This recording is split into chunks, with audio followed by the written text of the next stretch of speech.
Hello, sheeple of that one pundit. I am that one pundit of that one pundit, and here with me is Agent Random of Black Jupiter. Oh. What are you talking about? What? I don't have a channel. That's not my channel. He does not have a channel anymore. For full transparency, YouTube, that is not my channel. That is Carson's channel. I just make videos there sometimes that he uploads. I don't own the channel. I've never touched the channel. Please don't murder me. We have to legally say that. He is not from Black Jupiter, but you should go subscribe to that to maybe see videos he made. Because yeah, when I make videos, they probably will go there. Most will go there, except for this one, which I'm making. But he's here. And what are we doing today? Neo the World Ends With You released. Crazy. People never saw that one coming. There's a World Ends With You game out? Whoa. A second one! I thought that was just Live Remix 2. Shut up. Okay, funny bit over. Today, we're going to break this up into some sections because there's a lot that has to be talked about since this will be our review review, kind of.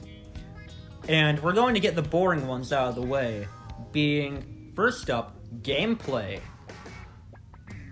Because, okay, the entire order is gameplay, art style, characters, story, and other thoughts. That's just a vague list I came up with to maybe add structure. Because I could talk about this for a while. That's fair. And so, let's talk about gameplay. Imagine a fun little musical thing here, maybe. That might not happen. I could just do nothing. This could be very awkward. But it might just be a black screen. Yeah, we'll come up with something. Anyways, gameplay. In the void, everyone. Gameplay is... There are two types of gameplay in Neo, being the overworld and combat. Overworld is kind of annoying until you get sound surf. But sound surf, I swear, it is it's the simplest thing, but it's one of the best things ever for overworld traversion. I love it so much. I just like how Rando is holding his phone while he's doing all this. My boy is just flipping and he's just clutching onto his phone the entire time. My man has grip strength, okay? Sound surfing? But yeah, you can talk. So yeah, I really like sound surfing. My only thing with it is I wish it was almost harder, because you can actually just spam the B button and get 20 sync easy without actually having to time it to the music. They made it seem like it was going to be a rhythm game thing. It's more so just repeatedly spamming the B button. And, sound surfing is fun, but the parts without it, you just feel like you're moving so slow. It wasn't an issue for, most of week 1. Oh yeah, I should get this out of the way early. Spoilers for Neo The World Ends With You. We did not say that. I'm getting that out of the way now, so Square Enix doesn't kill me. Rest in peace, Lucky Rando. you. Okay, but yeah. Throughout week 1, it didn't really irk me that much, but towards, the start of week 2, you could really start to feel wow, I am not going as fast as I think I should. I honestly never had that problem. I never felt like I was going too slowly. Probably I got that feeling because there's a point in the game where you lose sound surfing. Yeah. For a few minutes, and when I was at that point, I felt like I was moving too slowly, but I think I felt fine before I had it. Yeah. It also doesn't help that they showed it in the final trailer, so it's not yes, this is just how it normally is. It's I know I can go faster, why can't I yet? That's fair. That final trailer, though, we can talk about that near the end. Because we can talk about how that trailer spoiled basically everything, kind of. Oh boy. But going back to just overworld gameplay, how did you feel about the general mission structure? the overall, like, mission structure, like, missions weren't that difficult, like, unless they involved dives, which dives, we'll get to that when we talk more about combat. But overall traversal for those, it wasn't, like, that different from the original game. But, like, yeah, it's just, I liked how in the overworld there was actually more things you could interact with than the original. Like, there's a point where you have to call Ryoji, and, like, you have to just, like, type in his phone number. Oh, like, yeah. They actually put in, like, a keypad for that, which is something you didn't see in the original game. Whenever you went to the phone booth, you just took photos automatically. Yeah, that was and then you go nice. to the photo booth in week 2, and you just get that amazing picture. I love it. It's so good. Nagi's just like, Nagi got the short end of the stick and had to do. She's like, so mad. Yeah, she does not look like she is having a good time. Nobody in there looks like they're having fun except for Fred. Okay, but I did notice there a somewhat prevalent complaint people had with the mission structure of the days, and I noticed a lot of people commented that they were like too long or too drawn out, especially when time travel got involved. yeah, they could be a bit longer, but the only real mission type I had a major gripe with throughout the entire game is the Scramble Slam. Really? Why was that? Mainly, like, when you're first playing it, it's not that bad, but I feel like there could have been more potential in it. Like, they're the same every single time you play through them. So, and whenever you first see it, you think, oh, it's going to be like a little turf war thing. You'll maybe have some variety. No. You just do the same thing over and over again. And in order to get the rewards, you have to get an insane amount of points that you can only reasonably get in the post-game. That is fair. They do feel pretty repetitive, yeah. It's only really an issue once you get to the post-game. And, like, first playthroughs are fine, but I did not look forward to replaying those. Yeah, now that I think about it, I haven't really done too much replaying, especially at Scramble Slam days, but, like, yeah, like, I don't think I love the idea of going back and replaying those. And speaking of replay is a mechanic. And I really like it. I like the replay mechanic. When I first did it, whenever you first do it, I kind of felt like it might get very repetitive since you are going back in time. And it also doesn't help that Rando doesn't tell, like, the gang, oh yeah, I'm time traveling. You can stop saying the exact same things.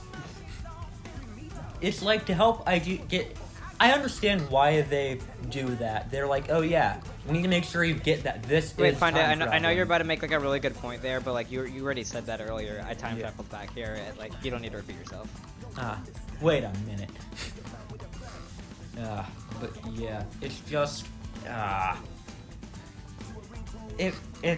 they make you repeat.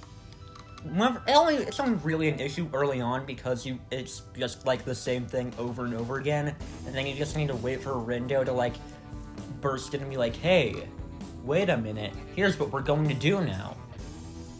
And, I do wish that they had designed, because replays can get, specifically if you're replaying a day in like chapter select, they can get kind of tedious.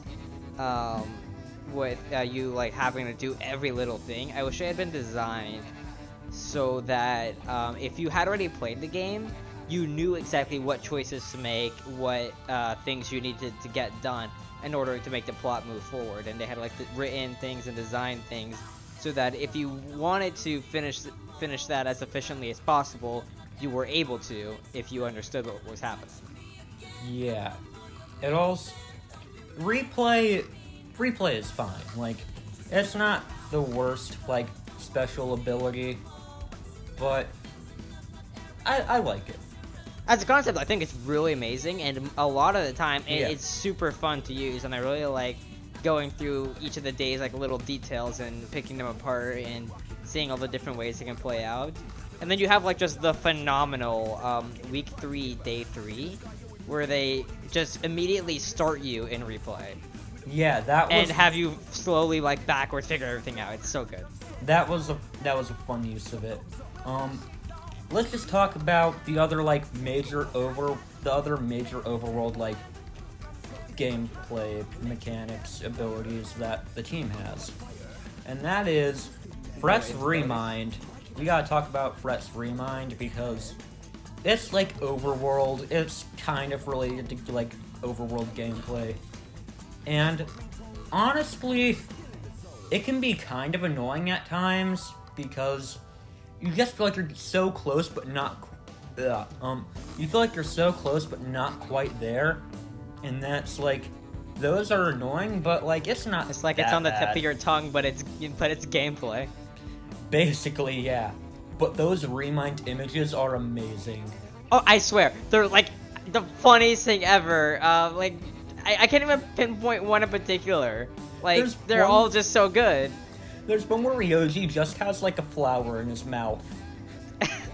Yeah, they're so good. And then there's Ayano, and it's wait a minute, how did you not know it was Ayano? It's wait a minute, you didn't tell him about the iguana? And it's I thought it was obvious.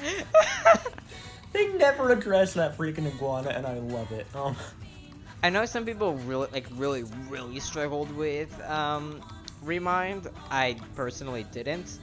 But I guess that's just down to the individual person. I know some people had problems because Joy-Con drift is whack. Oh, and that actually just screws you over. I can't imagine playing that with Joy-Con drift. I think they're impossible. Yeah. Ooh, the other major overworld one would be Telewarp, which Telewarp is inoffensive. It just takes you to a vaguely different area in the same location. I feel like Telewarp is just missed potential. I feel like they could have made that give you the ability to telewarp to any location on the map as fast travel, because the loading zones are a bit long on Switch, and or loading times, and I wish that you were able to more easily get from one end of Shibuya to the other. Yeah, I understand that, especially when playing spoilers another day. Trekking through all those loading zones can kind of be a bit of a slog, especially since when you first play it, you don't know where all the weird things are. So Coco is just at one end of the map, at the very last area. I didn't even freaking go over there. Yeah. You would never have any reason. You wouldn't have any reason to go over there unless you knew Coco was there. And so you just have to walk through every single loading zone trying to find where the final time attack is. And it's just I didn't even know there was a final time attack, because I had a friend tell me what all this stuff in Another Day was, and he's alright, you need to go to all these places. But he forgot how to spell Harajuku, or Takashita Street, or one of the two, so he just didn't list that one, and then for a solid week plus, I never knew there was a final time attack. Yeah. I was just in chat. I was talking on Discord, and I was I don't know how to grind for one of the pins, and everyone's go do the final time attack. I'm just there's a final time attack? Excuse me? The reward for final time attack is great though. The what? Sorry? The reward you get for final time attack is really great. Oh yeah, I love that. Oh, it's so good. Minami's blade. Then back to sound surfing. I know we kind of talked about it, but there is one little unintended consequence that only a few people are really aware of, and that being a speedrun little nifty little detail that I don't want to get into too much detail in case a lot of people see this and Square Enix decides to patch it out. But I think you might know what it is. Yeah. Yeah, that is really neat, and I might make a video on it once the PC port comes out, because then it's too late. But yeah. Because guys, it's still summer. It's not late, I swear. We don't have a release date for that at all. It's gonna be summer until September 20th. That's their deadline. I guess eating is overworld things as well. Eating, the food system I wish they didn't make you have to force, like, everyone to eat, but I get why they did. Yeah.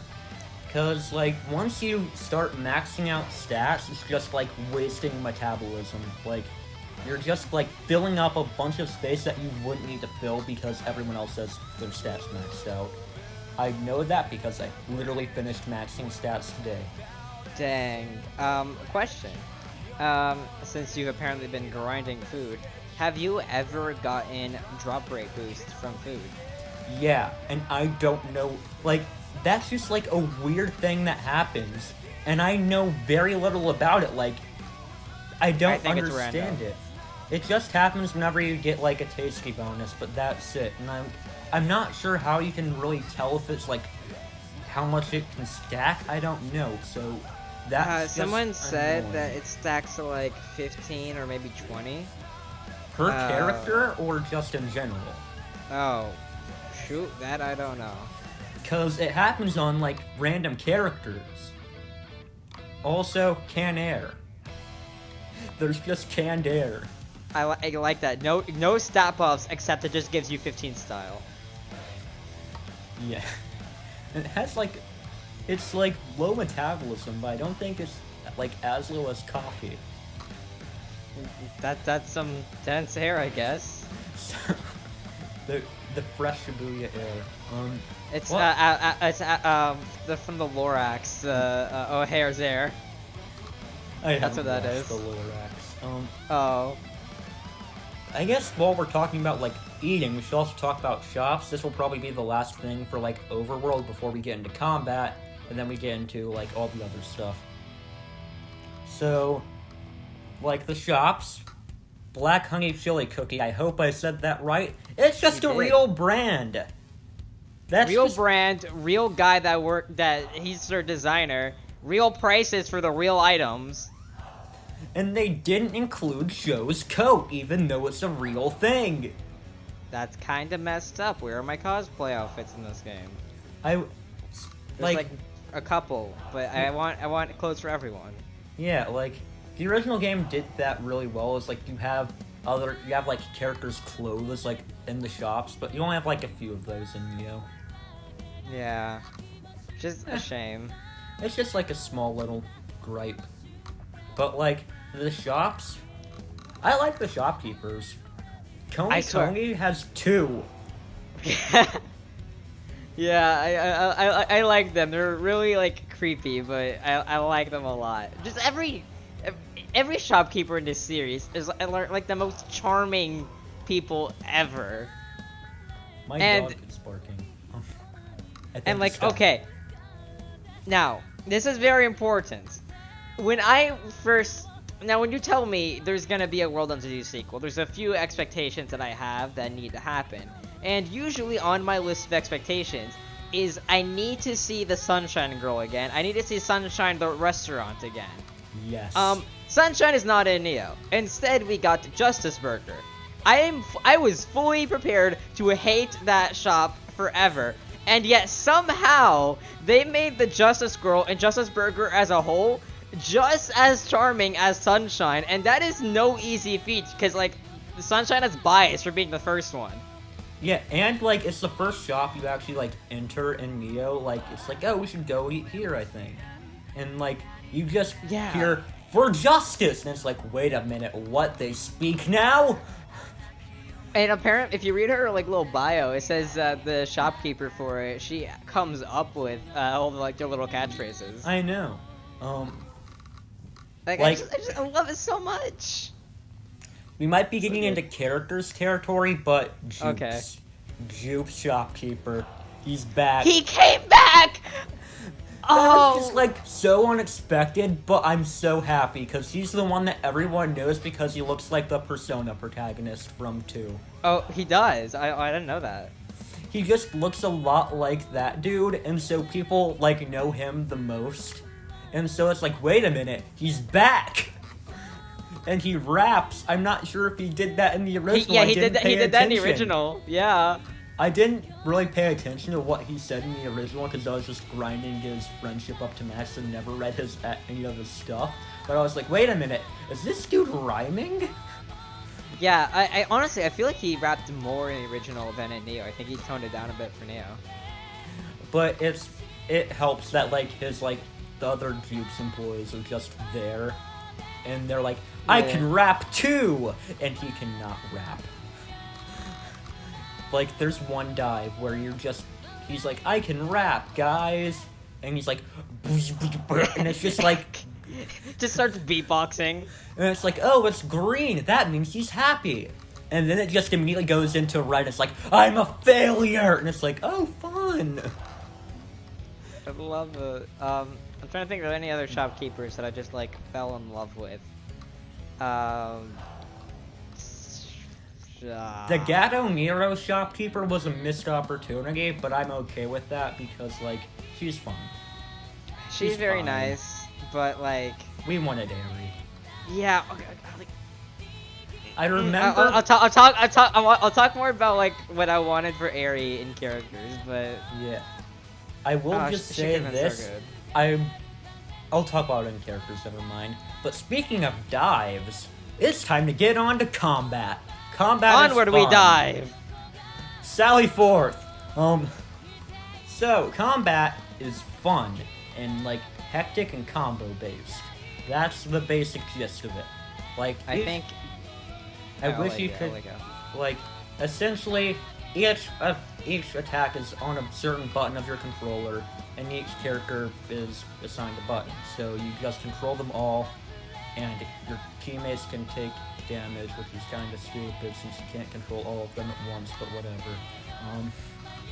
But yeah, combat, really neat. I like it. It's fun. We were joking pre-release that Neo was going to allow us to control all 4 characters at once, and here we are with 6. Oh yeah, I remember when I first when we first talked about combat. I remember thinking like, oh yeah, I think you're switching between party members, and it's like, no, that's stupid. Like you obviously play as Rando, and you just control them all. Yeah, I really thought like they were all gonna have like their own pin decks maybe, and you would just like swap between them all. But yeah, no. Combat is really fun. Dives. Okay, yeah, but like they did it like just Yeah. the basic combat. They did it so masterfully. I think pretty much everyone is in agreement. Of course, someone's gonna pipe up and be like, I don't agree, but whatever. Most people are in agreement that this combat is more fun to play than the original combat for any version. It's just so smooth, so fluid, satisfying. Like, it just feels amazing to pull off all the combos and like get the beat drops and then do the big fusion attacks. And everything, it's constructed so well. I will say this though, I wish there was a cheesy pin set that would just like, or like a group of pins that you could just use to obliterate everything like Lightning Rook. Because that was fun. Now we just have to go back to like the Darklit Planets. Now, Pundit, I'm assuming you know about this because you maxed out stats, but Black Cat. Black Cat is effectively the Darklit Planets of this game, but they're not as overpowered as Lightning Rook was in the original. That is fair, and that you can't instantly kill everything. Although, I could be wrong on this, I don't play DS as often, but I'm pretty sure Lightning Rook was buffed for solo. Yeah, it was compared to DS. Well, guess what? Those are 2 versions, and that's 1, so numbers say that those are the definitive ones. Okay. I believe you. Numbers say it, so it must be right. Yeah, and the original Darklit Planets were better, so it's kinda good that they got that back. I just wish I could obliterate everything in a second. Black Cat is fun. No, I actually have to try. Ew. Yeah. Freaking super boss. We'll talk about him in a bit. But, we're going to talk about dives now, because Jesus Christ, dives can be hard! Yeah, I played, actually, what difficulty did you play the game on? I just went normal throughout until I eventually had to switch to, like, Ultimate in the post-game.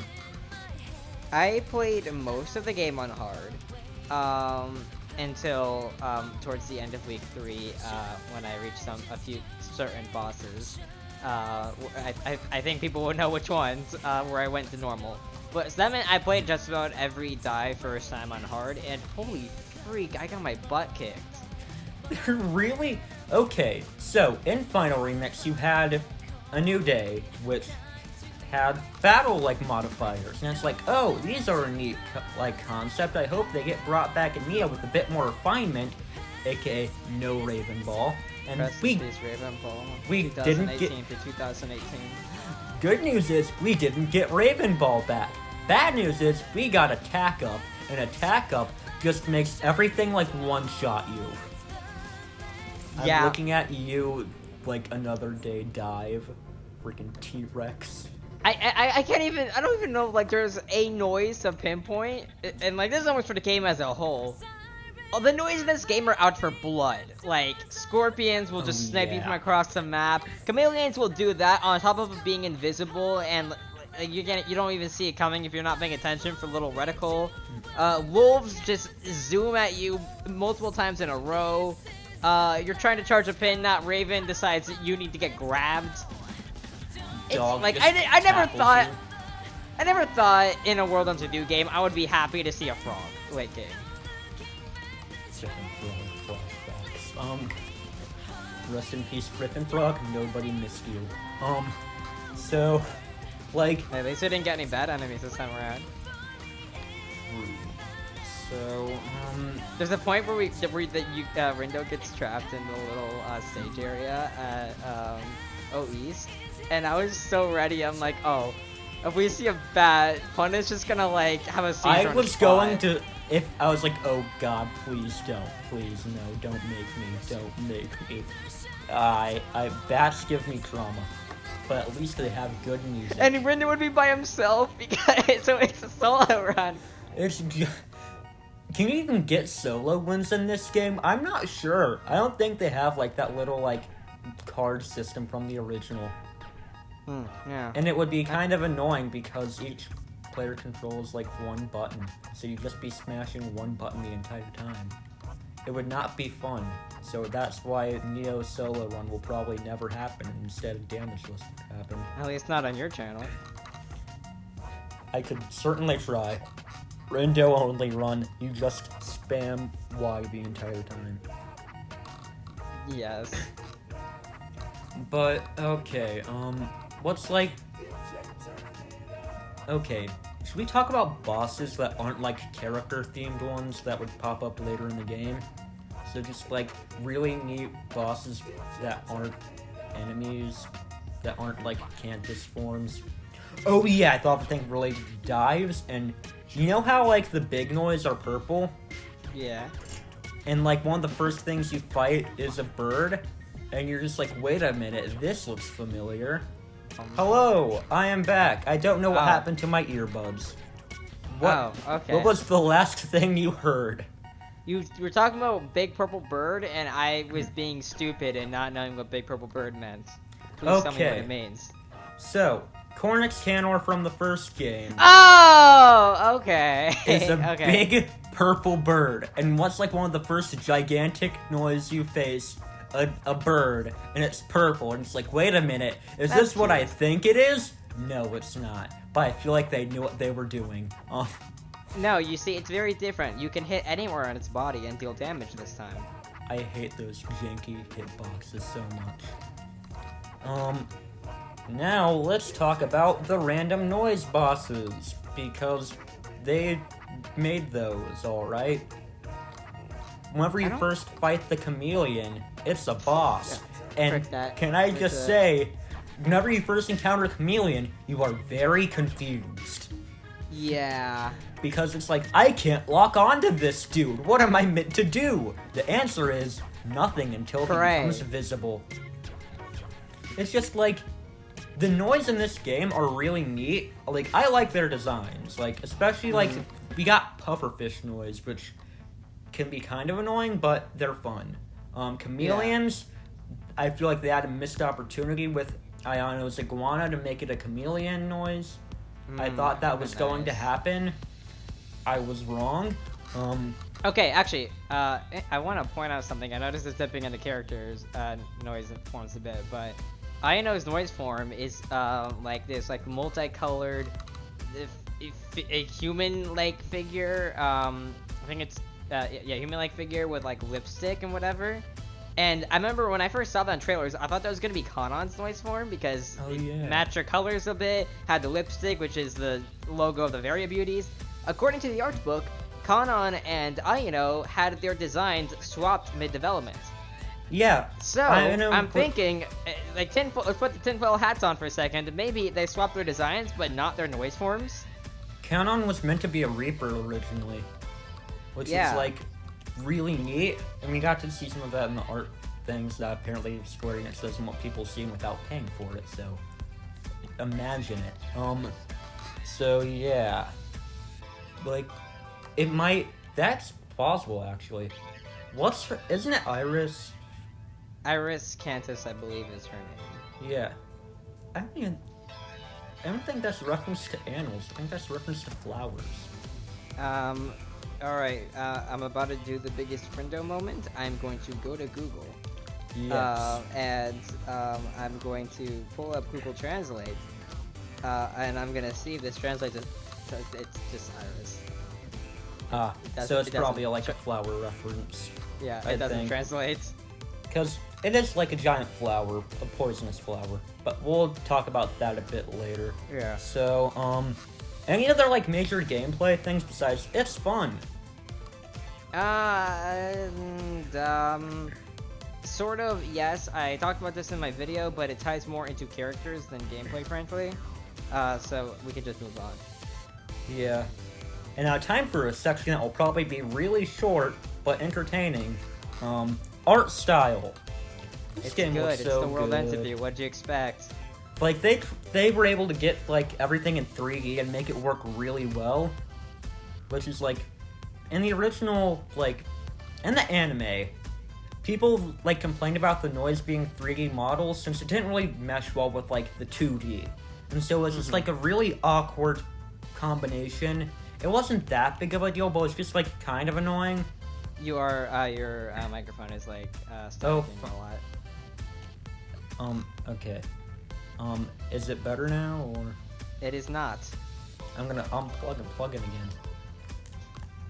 Hello. While he's doing that, I'm gonna tell you all that I actually like the way the noise forms look, or just noise look at the anime. I know I'm like the 0.02% of people on the planet that think that. Whatever. Screw all of you. Hello. Hi. Is it better? Yes, it is. Yay, technical difficulties done. I like it in the anime. It's just like a bit weird to see, but they really got like the noise to work well in 3D, and especially like I will admit when I first saw like the World Ends With You like art style in 3D, I wasn't sure how well it would work because like it's very harsh shadows and like very 2D. Like it's based in 2D. It would be very hard to like get it in 3D. Yeah. It's like comic books. Have you seen a 3D comic book? If you've seen Spider-Man, yes. Spider-Man. Yeah. Into the Spider-Verse. Yeah, that's a great movie. Not gonna talk about it that much, but it's like hard to like get that style across in 3D, and honestly, it did it really well. Yeah, I agree. And even like the buildings, it does like the thing where they move around, and it's like yes. Yeah, because in the original like DS game, like they or original game in general, there was like a perspective thing where all the buildings would like arch across the sky, and they managed to replicate that by like the way the buildings are rendered, where like they move with the camera, and that's so nice. It's really neat. Also they were like surprisingly accurate to how like the map is laid out like in real Shibuya. Like if you look at like a Google image of like if you go on like Street View, go to Tower Records and then pull it up in game and walk in front of it, it looks like the exact same. Just in the style. And like there are a few differences that I noticed because like I'm insane and I know like the time frames of garbage. Like you're gonna bring up the tinfoil. Shut up. If anything, I'll talk about that later. But green, I think it's called the green, like frog train card thingy. The thing outside Hachiko is not there, currently in Japan, and hasn't been there for a while. And the dev stated in regards to that NEO Shibuya is based off of 2020 Shibuya, because that's when they like actually modeled the city, and they weren't able to like change stuff like that. So even though it was moved mid 2020 to instead be, I think by the west exit or underpass, or I think it by the station. It's not a Hachiko anymore, but yeah. Also, slight little tangent from art style, the map in this game, there are a lot of new areas that look really good, but there are like some weird areas that don't return. Like, we don't get to see like the Shibuya River anymore, we get to see Shibuya Stream, which is like the Shibuya River, but not. Which because, and this was also in the anime, like Shibuya River isn't really accessible from that area, like west exit anymore. It got totally like redone, so now the Shibuya Street exists, and that's how you would get in there.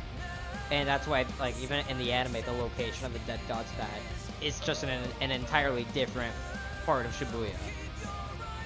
But still, yeah, I would have wanted to go there and see like the throne and like maybe even the Dead God's Pad. I was really hoping Shiba would just be like screaming his things from there. Also, I like how Shiba's just a streamer, but Prince is also a streamer. Had like a PC set up, like. Yeah. Greetings, Shibuya. Welcome to my setup tour. This is my gaming chair. Cause I'm the game master, you know. Oh yeah. Speaking of art style and Shiba, in this fight, his face just looks very uncanny. Really, I didn't notice that. Like, it's unchanging, which like it also helps that he attacks like a bunch of like himself, which is really weird, but it's really cool. So I'm not gonna complain about it. That's fair. But yeah, it's just like his face for some reason in that fight is just uncanny to me, and I don't like it. It also helps. This game like, maybe could have done. Hopefully. If we get like a third entry, they get a slightly bigger budget and are able to like pretty up things like that a bit more. It also doesn't help that we only see his like 3D model like once before that, and that's right before you fight him, so you don't have time to like adjust to it. Yeah, ironically enough, like the model and like her dancer boyfriend, they have models, and you see them, but you don't see like very important plot characters from the first No game. Joshua model, no Shiki model. Okay. I'm going to say this in art style because it's relevant, kind of. Okay. I'm going to talk about Beat. You know, from the first game. And again, if you haven't beaten Neo yet, or at least gotten to like a certain point in week 2, stop watching this, because Beat is Neku, and they're the same person, but they're not. And it's a person big from twist. trailer 2 disguised was Beat because. And it's like, it was just like such a cool reveal, but he's wearing a face mask, and there's an item you can equip in game. That's the face mask. And if you put it on as like an accessory, he'll wear it in combat. And that's just wait, like seriously? Yeah. Wait, hold up. I'm sorry. Cancel everything right now. I am pulling up Neo right now. Wait. I swear. I'm doing this. Wait, I need to know the truth. He'll wear it in combat, and it's like they didn't have his model. Like, I don't think you ever see his model wearing the face mask. So they intentionally did it for that. But they didn't. Crazy. Yeah, but they don't do any other things like that anywhere else in the game. It's only for Beat in the face mask. Like, Rando doesn't get to wear the face mask whenever, spoilers for like the very end of the game, whenever Neku joins. If you give him like any of his clothes from the original, he just won't wear them. Which is especially odd because that model definitely exists, even if it's like young Neku. If you check the guidebook, their like test beta stuff used like Neku design from the original. Yeah, but like it's just weird how they included that as a model but didn't do anything else. Also, the sprites in this game. We talked about like the 3D stuff, but we haven't really talked about the 2D. And the 2D is amazing.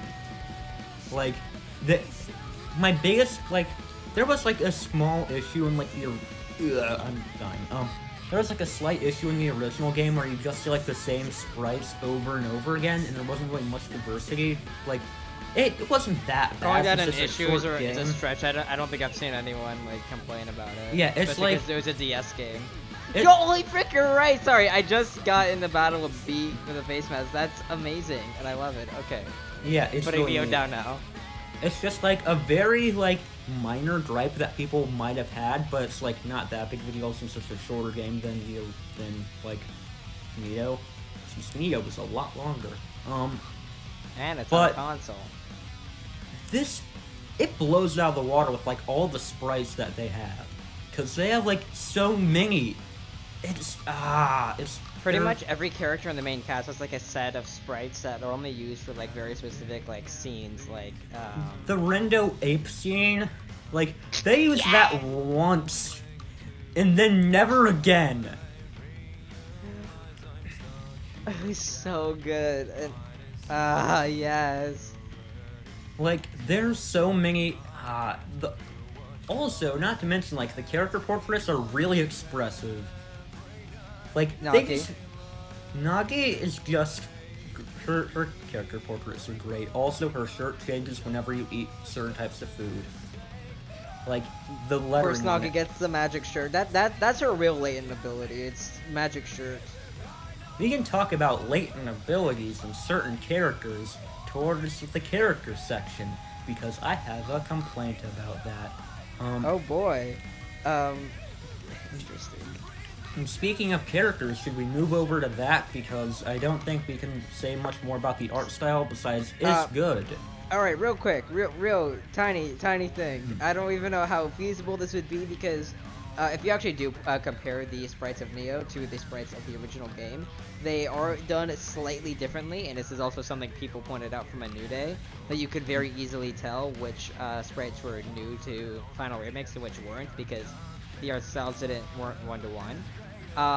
There was a flashback scene in the middle of the game where they flash back to when the Shinjuku Reapers first came to Shibuya 3 years prior. Oh, the wings.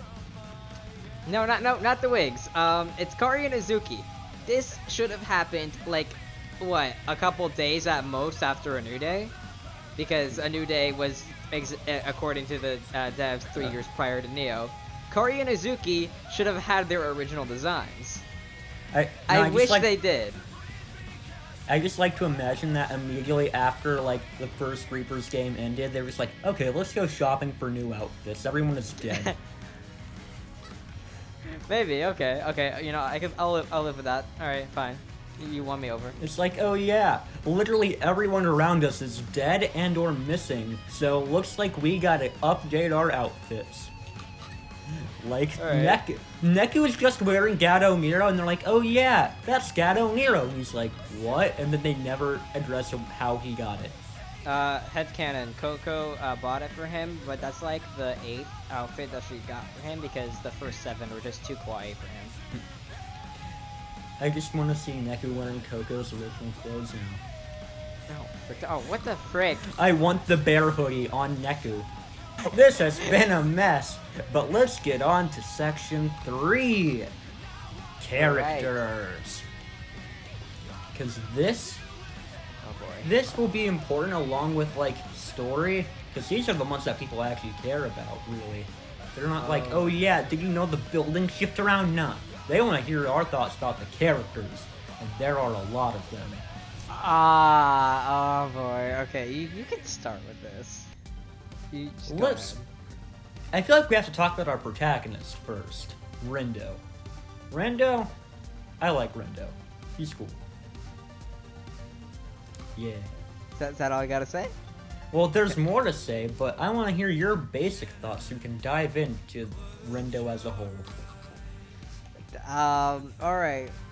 So, isolated, on his own, on paper, you tell me what Rendo's character is. I'm like, okay, that's very good. Very strong, well-defined character. I like it. It's good.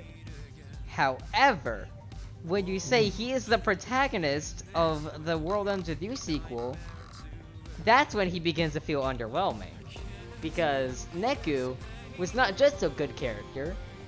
To many people, he was a phenomenal character. True. Like, cream of the crop, best of the best. This guy, like, had such a good character arc, which I go over this in a video I made, that a lot of it was supported by just the game as a whole. Every character was written as a way to support Neku's character arc. The whole gameplay system is developed around Neku's character arc. Rando doesn't have any of that. The characters, they, like, kind of help a little bit, but they're more so doing their own things. They weren't written with his arc in mind. The gameplay wasn't developed with his arc in mind. So Except, Rando I will feels say, okay. so much less focused. Okay, yeah, you can go. Okay, you mentioned gameplay not being with him in mind. And Yeah. I feel like we have to talk about entry fees because they do not exist. They don't, And- because Shinjuku doesn't do those. But what we do have, like, to kind of take their place is not really to take their place, but we do have each user's, like, unique psych. Yes. And replay helps with Rendo's character arc in my mind because it That helps is fair. exemplify, like, oh yeah, Rando as a character is, like, very, like, oh yeah, I don't want to be in control. I just want to, like, let other people lead. I'll be behind. I don't want to be wrong. And so That is true. his rewind ability is effectively like, oh yeah, I'm going to make sure I get everything right and that, like, nothing will go wrong because I can't go wrong. Which, this might be getting a bit into story spoilers, but the soul pulverists, those funky burbs, those are just, like, the thing that helps really, like, bring in everything because, like, all those timelines that he's created, like, those are making, like, all of these actions that you think were just, like, consequence-free, those consequences are coming back in a big way to bite him later. So, like, his, like, whole story arc of, like, oh yeah, I don't want to be in control, he has to, like, make up his own mind and then fix what he messed up, effectively. And, like, replays especially helps with, like, the gameplay side of it. Like, in the original, Neku and, like, his partners, that gameplay will just, like, help exemplify, like, oh yeah, you have to work together. And, like, the replay effect is just like that for Rando. Okay, I'll give you that. The replay does help support Rendo's journey to have more agency in his life and everything around him. But I would still the core gameplay, like, Yeah. combat doesn't do much. And, like, it's, like, again, it's super fun, but it loses a lot of the meaning that it originally carried in the first game, which, depending on who you are, may or may not even matter. Matters to me, but, like, yeah. Yeah, I get that. But And also that does just lead to, like, a lot less focus on Rendo's character. Like, at least for me, like, I had a hard time, like, Neku is very on the nose, will beat you over the head with his character arc. His first opening lines, the way they open the game is just showing how much of an emo boy he is, and then they end the game with a whole monologue talking about how much not of an emo boy he is. Yeah. It's very direct, on the nose. Rando isn't that. It's very subtle, and frankly isn't the main focus of the story. So, we gotta talk about teams now, because teams are very important, and they also probably help worsen, like, people's character arcs, because you have to have everyone there at the same time. Yeah. Like, in the original, it was just two people. It's easier to just have, like, conversations helping character growth back and forth. But when you have, like, up to, like, 6 people talking with each other at the same time, it can be kind of... It's easy to lose sight of each individual member. That is fair. But, like, overall, I'd say Rando is a really good character. Yeah, I don't think he hits the heights of Neku, but, like, he's still, like, really good. the characters in this Yeah. game, overall, I'd say they're all really good. Yeah. Except Fuya. I like Fuya, but people do not like Fuya for some reason. We're going to go through, like, the Wicked Twisters, then we'll just go through, like, a few of the other major characters, being, like, Juke Reapers, Shibuya Reapers, team captains. Does that seem fair? Yeah. So we, Alright. So we won't be talking about, like, Prince, even though, like, he's great and he's back.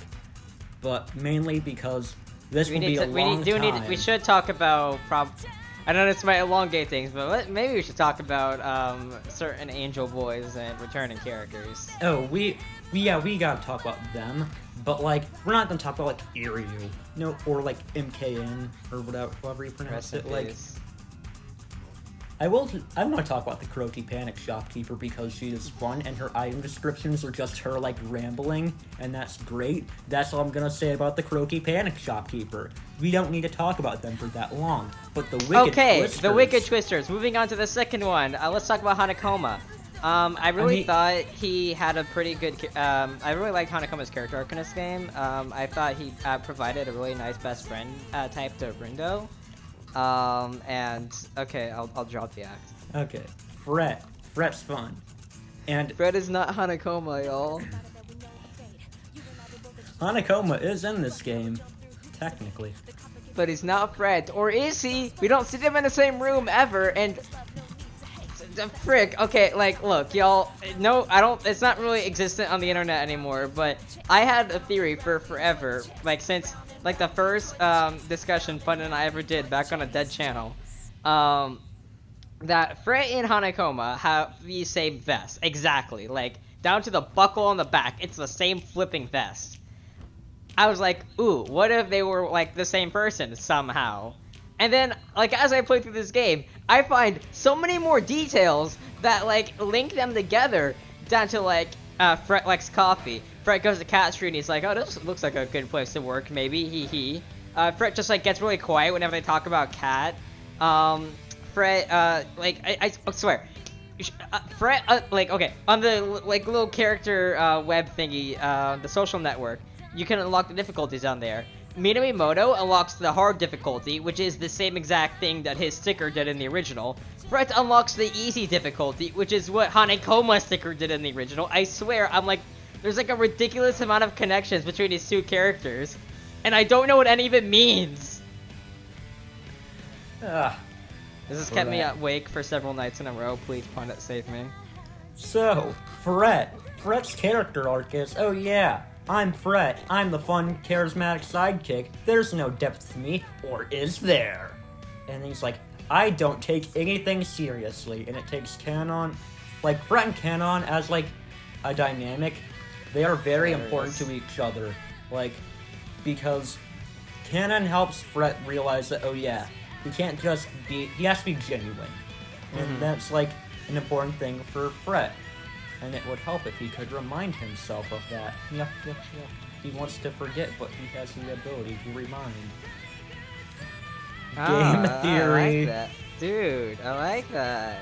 I'm starting to think each person's latent abilities help with their story, except for Shoka.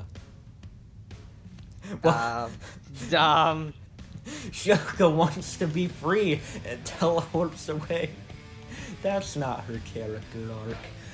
But yeah, Fret, really fun character. His pants make no sense. Yeah, honestly, I think, in my opinion, Fred is my favorite character in this game.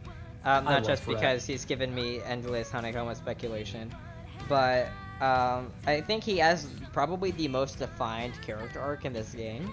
And I thought it was executed super well. I honestly related a lot to Fret. Same. And he's just super fun to have. A lot of the things he says too, it just makes me laugh so hard. Like the one that comes to mind is like from the first day of the game, where he's like, oh, it's like AR, but instead of augmented reality, it's awesome reality. And like, I don't know why, I love him so much. He's so good. Not to mention, like, his interactions with, like, all the characters are just great. Like, every single fight... I don't believe I was speaking to you. Oh, well, rude. Oh. Yeah, I was, but it's time to talk about his interactions with Nagi, because those are great, and it helps, like, they're foils to each other. Nagi is, like, very, like, Nagi-ish, otaku, gamer girl. And Fret is just, like, this carefree person, but she's just, they do not like each other, except for they care about each other, but they're just, like, polar opposites, and that's why their character arc is great. But she doesn't like him because she's almost like an empath to a point where, like, because she just plays so much dating sim that she just understands every archetype ever and is able to just see straight through Fret and see that he is such a fake person and just highly dislikes him, which is the same thing Kanan sees and why also Nagi doesn't like Matoi. But Fret just wants to be friends and just be chill and wants everyone to have a good time, and it's just not getting that across. It's not getting that across to Nagi, and yeah, she's just not accepting when, like, he calls her boss or whatever, which, you know, is also what Hanakoma calls Neku when you go to Wildcat. Random. Yes. This is not the place. There are children in the room. Okay, fine. I don't care. About your random conspiracies. I would never have those, like how Reaper Announcer is actually Futoshi. Anyways, let's talk about Nagi. Because this is a good segue, since we were talking about Fret and Nagi. Let's talk about the other half of that dynamic. Nagi is the otaku character who loves her fave. That's what they described her as in, like, the concept art book thing. And, like, I really like her. She's so good. Nagi is great, and it helps that, like, again, her, like, latent ability helps with her character arc, because she can see into the minds of people. She can see through them. She knows what they're thinking. And, like, she knows people, and that's, like, her whole deal. Despite obsessing over Minami. I mean, Lord Tomonami. But yeah, like, she's a really good character. Like, also, I'm just gonna say this, the voice actors for this game, really good. Yeah, okay, like, I swear, Nagi is just well written, like, and her dialogue is hilarious, but it is elevated so much by Miranda's performance. Miranda, a phenomenal job. The way she delivers her lines, I was like on the floor laughing so hard at so many of the things Nagi says. Like she said, like, in battle when you charge something up, she says, like, swing. Like, I love her. It's so good. I have genuinely started saying Sally Forth because of this game. Yes. But, like, the only voice that kind of sounds weird to me is Kaye, because he doesn't speak, except for when he does, even though he's not technically speaking. We'll talk about him later. But we are going to move on to the next Wicked Twister. Oh. Sorry, while we're on topic of voice actors, the rest of the voice cast is also amazing. Paul, I love your Rando. It's so good. They got the original voice actors back for all the returning characters, and, like, minus Rhyme. Sort of Rhyme, because they did bring both of her voice actors back. They had Kate Higgins reprise her role as Uzuki, even though she was also Rhyme in the original. And then they brought Ashley Rose from Dream Drop as Rhyme, which I think the Dream Drop Rhyme voice in all territories is just the canon Rhyme voice, because the anime also chose to bring back Dream Drop Rhyme, even though they also got original Rhyme back as Azuki. It's like a whole mess. Yeah. But all the voice acting really good. We should probably speed this up, because we gotta talk about all the Wicked Twisters, which will probably take a while, then the team captains, then the Reapers. Dude, I'm telling you, this podcast on View went for like 5 hours on this. Like, there's a lot. Whoa, wait a minute. There are other podcasts about the world ends with you? Impossible. This is the only one. Oh yeah, I think that's just a fever dream I had an hour ago. But yeah, speaking of characters, it's time to talk about Lord Tomonami himself, Sho Minamimoto. 07734. Ew. So, Sho's great for the little time he has, because Sho is clickbait. He's there for like the first week, then just shows up at the end. Heh, get it, Sho. Congrats, yeah. you did humor. He's just, like, there, but not really, because he doesn't interact with, like, the Wicked Twisters. He just kind of shows up for combat, and everyone's like, yay, Mr. Minami is here to save the day! Except for when he's not, when he fights Susukitsu. But Where does yeah. he, like, go during that? He's just, like, too busy doing his own thing. I think he just wants Rando to replay it so he can get more birds. That's That's probably it. His character is basically the same. Wait, that would make a lot of sense actually, because like He's in aware about day replay. 5, there's a point where they're like surrounded by the Deep Rivers guys, and Rendo's like, "Sho, are you gonna help?" And Sho's like, "Nah." Yeah, Sho is really good in this game. It's basically like him from the original, except for he's kind of a good guy now. Emphasis on With an kinda. asterisk. Yeah, first half he's like, I'm here to kind of help you, but he just wants to help himself. That's how Sho rolls. Except for at the very end. The thing that's off-putting about Sho is that he is on the box. He is presented, he's marketed as one of the 4 main characters. And he is not. He does not have a character arc at all in this game. He's literally just still doing that same thing from the original, I'm gonna become the composer, and is, like, he doesn't grow at all as a person, doesn't change at all as a person. He's just, and some people will definitely enjoy that, because you can argue that Sho is best enjoyed when he's not understood, and it's just being the crazy math man, which is totally viable. And frankly, he was just there as clickbait to make crazy people like me go insane when they see that he's playable, and because he seems to be playing a major role in the next game too, which Nomura has teased won't even be in Shibuya. So Sho's just gonna be everywhere in this whole series because they know Sho sells. I would say that Sho actually does have a character arc in this game. That's just, you would. From week 1, he's just basically like there to like observe effectively and make math jokes. And again, it's like, yay, Mr. Minami. And so they need to know who he is. So that way in week 3, whenever you fight him, which, can I just say, that fight, really good. We'll talk about it whenever we get to story, because I love that fight so much. It's like, wait a minute, he's not on our side anymore. He just wants to fulfill his own desires. Yeah. And so, once you, like, beat him, it all like, on the final day, Sho is actually there to help you. Even though, like, it's kind of like, oh yeah, you gotta save Shibuya if you want to become the composer.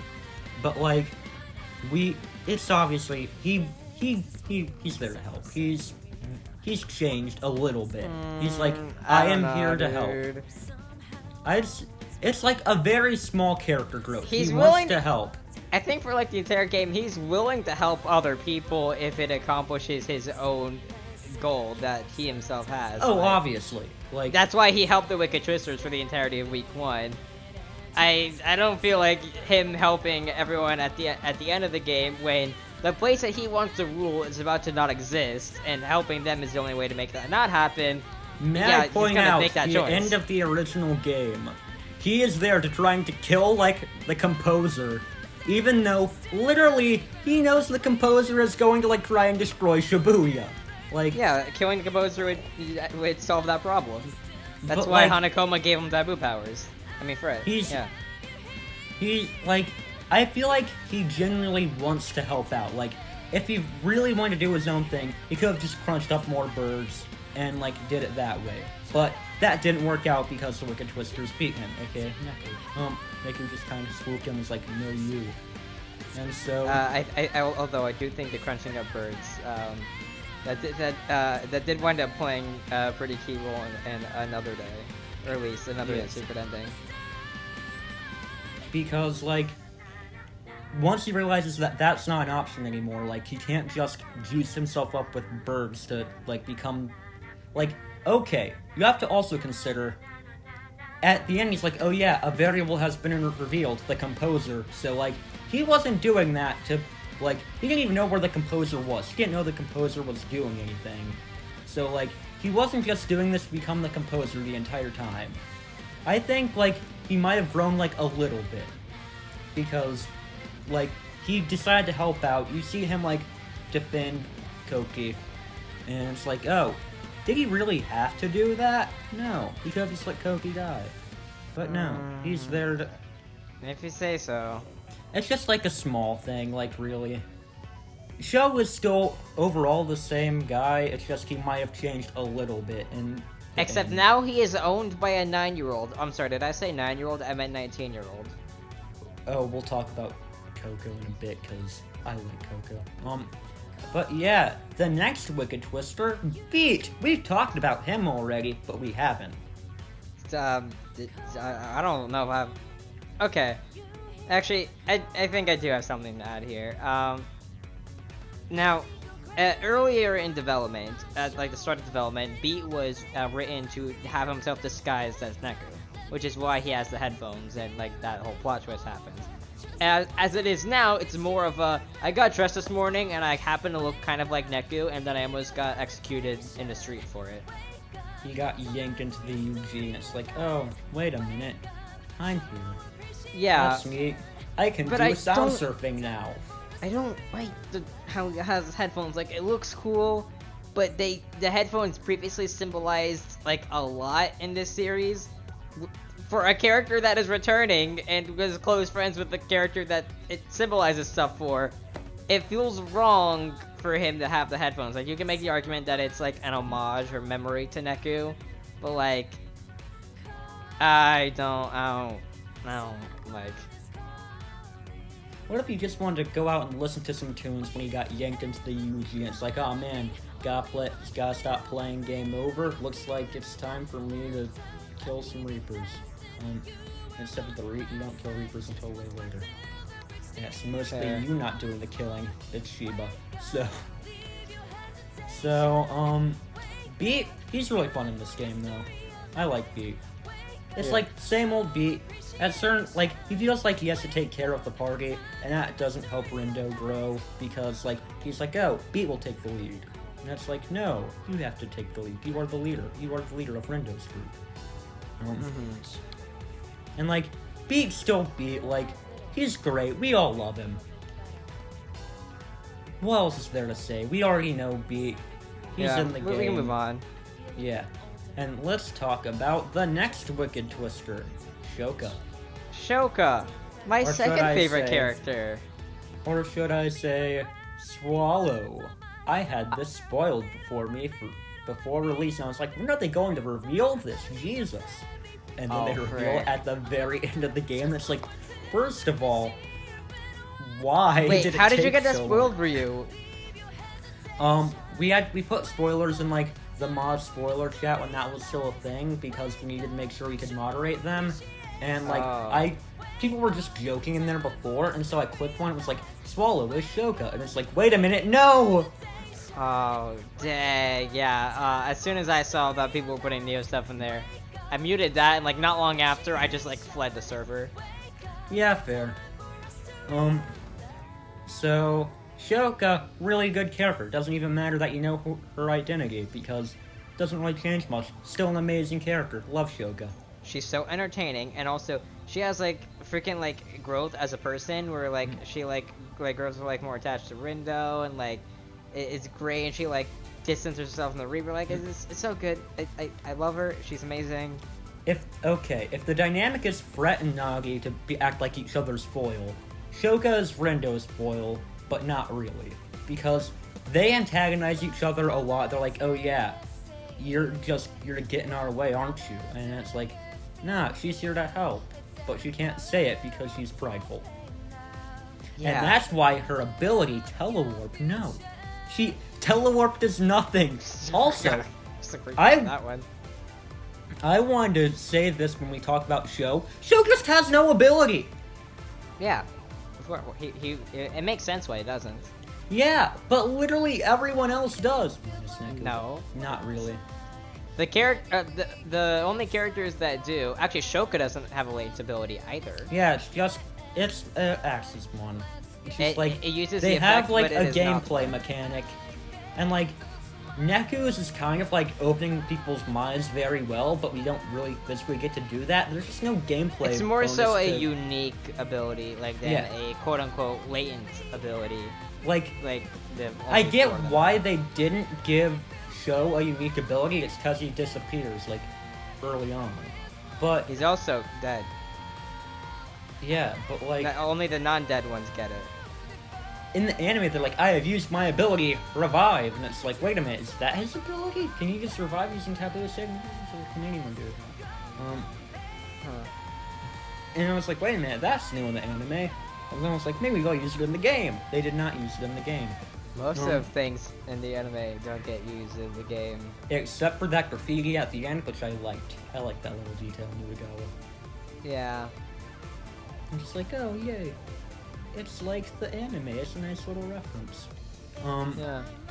The only, like, I swear, the only other anime reference besides that graffiti is when Beat gets erased. The, like, sprite they use for Neku is his, like, the pose from the cover of the anime. And that's, like, that's the only other anime reference in this whole freaking game. But yeah, back to Shoka. Shoka. Okay. Shoka's really fun. Love her. She has a Mr. Mew hoodie. You get to see her without the Mr. Mew hoodie, and I was very shook. I did not think that would happen. I was like, wait a minute, is this a flashback and they're actually wearing different clothes? No, it's just minus the hoodie. Yeah, it's just like, they cannot wear their, like, she can't, she can wear other clothes, but not really. Only add and take off hoodie. Because it's like, okay, wait a minute. Whenever she goes back and whenever we see her flashback, she hasn't been in Shibuya. Of course, she doesn't have the Gato Nero hoodie. But like, Yeah. but Koki and Izuka, okay, whatever. You brought it up earlier, and it's like, why does Shoka get to have different clothes? I don't know.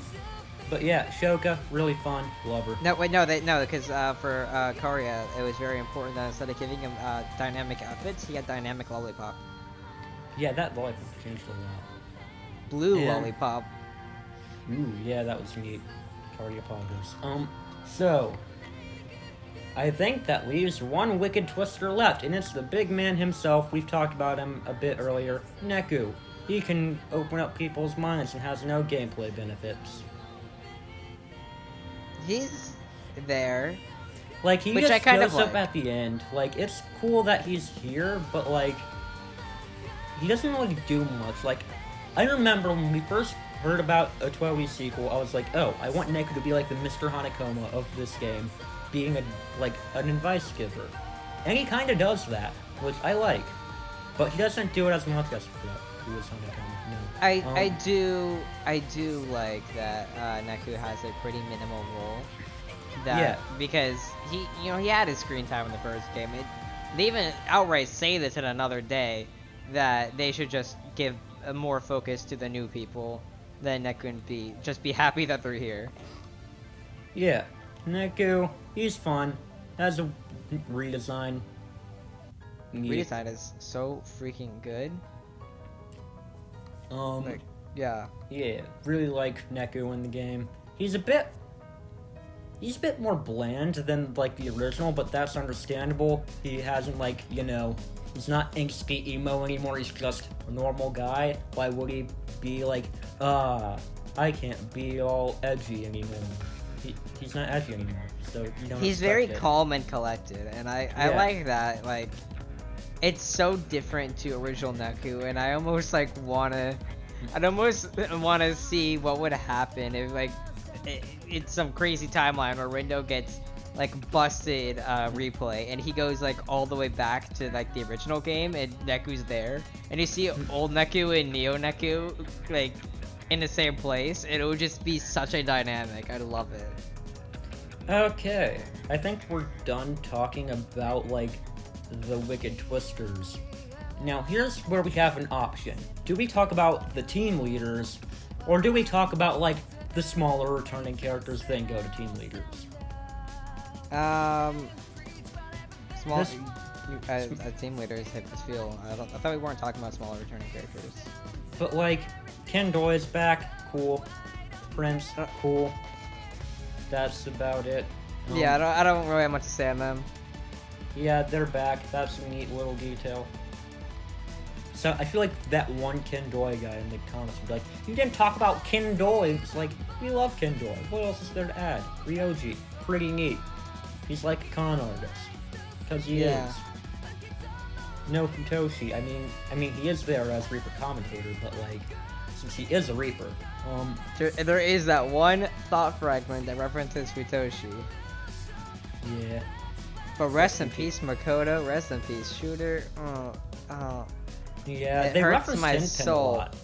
They did, yeah. Which I like that. But let's talk about the team leaders. And we will go Runebringers last because obvious reasons. Yeah. Very obvious. And now, apparently you like Fuya. Fuya's just like a nerd. I like the Deep River Society. Like, one of their battle, like, entry quotes is, put up your dukes. And it's like, they say that, and that's just great. Also, I look like them because if I just wore like a flannel shirt, I would look like a member of the Deep River Society, okay? Oh, frick. Oh, no. I can't unsee it now. Oh, no. I wear the glasses, I'm Scott the Waz, whatever you want to call me. I'm the Deep River Society, and Fuya is my leader. He's just like a random nerd who just got like in the Reaper's game. It's like, well, I'm here. I don't want to die. That's his entire character. He's like, oh yeah, you feel bad for kind of murdering him because he died. Yeah. But it's like, oh, that's a bummer. Also, in the secret reports, it says like they've been through like 30 rounds, like all the previous team leaders. So like, at that point, I'd be like, I understand him. He's just like, I'm not going to lose. I cannot lose. I've been through this so many times. I don't want it to all be for nothing. Yeah, that's fair. So yeah, Fuya, pretty neat character. People don't like him. That's all about Fuya, and let's move on to the next dude you fight, Motoi, or should I say another? I thought Motoi was really, really interesting. The thing that sticks out to me most is his boss fights. Oh yeah, which I think is the funniest thing ever. He has a GoFundMe. I like the gimmicks for it. It's so funny. I love it. Yeah.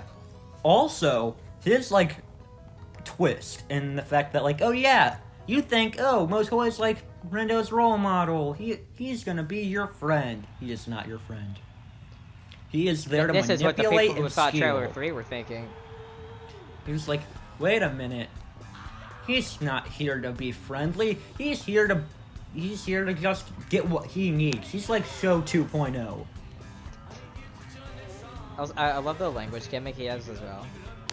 Yeah, like, he's just like, I have been all across the world, mi amigo, si senor, muchas gracias. That's all Spanish. I only took Spanish.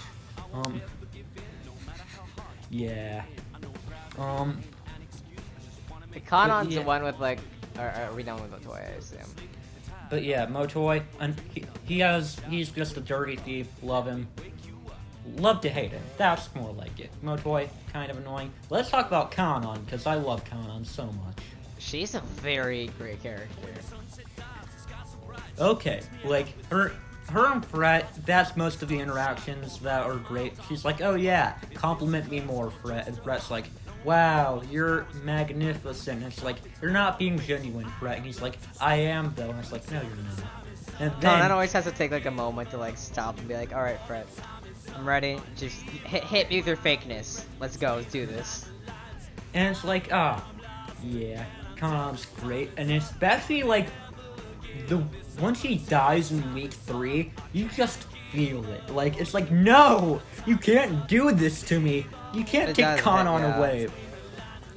And it also helps, like, Fret is also there, and Fret does not want to lose Kanon. Like, he is... it's so good. Since you're like, wait, did Fret do this to Kanon since that's the day where you lose your memory? And it's like, oh no. Fret shouldn't be around, but Fret shows up anyway. and I'm sad, man. Yeah. But I do want to note. I want to note something. And actually, let me make sure I have my accurate numbers here. Okay. Kanon is 23 years old. Fred is 16. Yeah, we don't talk about that. It's yeah, the ages are weird. It's weird, man. We don't talk about. You cannot ship these characters, everyone. Don't do it. You're acting like that stopped people in the past. Freaking. I mean, everyone from the first game was a child, and that did not stop them. Okay, that's fine. Okay, but they're all children, so like, okay, it's a little more acceptable. But if like a 16-year-old started dating a 23-year-old, I think that's when we have problems. I think she views Fred as more of like a puppy dog. Like, oh yeah, he's cute. Like, I'll have him around. But that's probably like, it. Like, it's like I don't know, when Shoka's like sibling dynamic kind of. I think it's different than that, but at least, yeah, like at least definitely from Fred's end. But yeah, it's like, oh yeah, they care about each other. Fred is just simping. Yeah, Fred's a simp. But in Connor's like, you're like a child. Pat. Okay, is it time to talk about the Rune Bringers? Yes. The two-man team, or are they? Because I was not expecting them to have. I thought Tsugumi was going to be the team leader.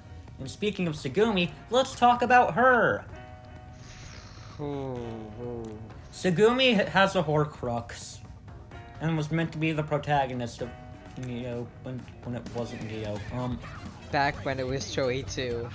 Yeah, like, I like Tsugumi. She's like a robot until you realize, oh yeah, she's just being contained inside a doll. Yeah. Okay. Tsugumi is just like missed potential of the character, really. Like, because like she obviously she was meant to be like one of the main characters, if not the lead character. And that didn't happen. She wound up being like one of like the supporting characters that really did the least for this game, which is a shame, especially because they had set her up since 2012, and most of the things that were introduced then don't pay off at all in Neo. Most notably her design, which most notably has Mr. Mew, but it also pulls influence from the rest of the original main cast as well, with Neku's headphones, B color scheme, Joshua hair color. And that doesn't get paid off at all. There's no explanation for that, and it's like it's a shame. Tsugumi is the protagonist of Shinjuku, but we didn't get to see Shinjuku. That's the issue. Like, I like Tsugumi still. I just wish, like, we don't really get to see her until week 2, which is, like, weird. Like, you'd think we'd get to meet her earlier. I feel like if we got the payoff of her character being, oh yeah, she's actually just contained inside Mr. Mew, like, a bit earlier, and got to be, like, the real Tsugumi a bit more, then it would have been, like, better. But, like, we get to see a bit more of, like, the real Tsugumi in, like, another day, and I like her in there, because she's just, like, that's not the real Tsugumi. I know, but, like, it's more accurate to, like, how she might have been. Because, like, even Nagi is just, even Another Day Nagi is still, like, a simp, but this time for Ishimoto. So, like, as we all should be. The basic plot points of, like, their character, like, how they act, those tend to stay a bit more the same. Like, unless we're counting the original, which Neku was not Neo at all. But at least in Neo, the characters are more accurate. Maybe. I know. I just want to talk about Tsugumi. Okay, I feel like that's how Tsugumi would actually act if she wasn't alive. Okay. Maybe. You know what? Are we even going to talk about Susukichi in Another Day when she's just like a dog? Kanan becomes Ryoji. Yeah, Ryoji. Yeah. Okay. Tsugumi though. Tsugumi, she's alright. Just wish we got her character payoff a bit earlier. I wish she had a bigger role. Yeah. Like, if her character arc paid off a bit earlier, then maybe she would have had a bigger role. That's the main thing. Like, she helps, like, convince Shiba at the end, but it's like, oh, Ishima can't do it, so bring in Tsugumi. You know what would have been cool? Swap her and Haz's character.